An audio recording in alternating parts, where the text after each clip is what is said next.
If you listen to this prayer, you will receive good news in the next few days. Father God, in the name of Jesus, I pray a special prayer of blessings of breakthrough and favor over the person on the other side of the screen.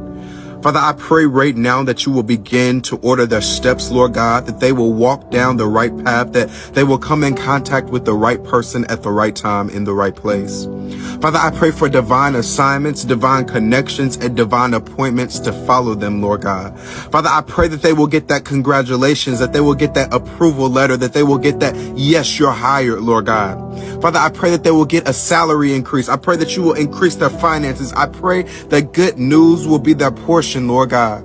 Father, I pray right now that in the next few days, they will see a shift of positivity, Lord God, that they will get that healing they've been praying for, that they will get that breakthrough that they've been praying for, Lord God. Father, I pray right now that you will blow their mind, Lord God, and that every person that is listening to this video, Lord God, I just speak right now in the name of Jesus that their life is about to change for the better in the mighty name of Jesus. If you receive this, I want you to comment amen and share it with 3 people who need it as well.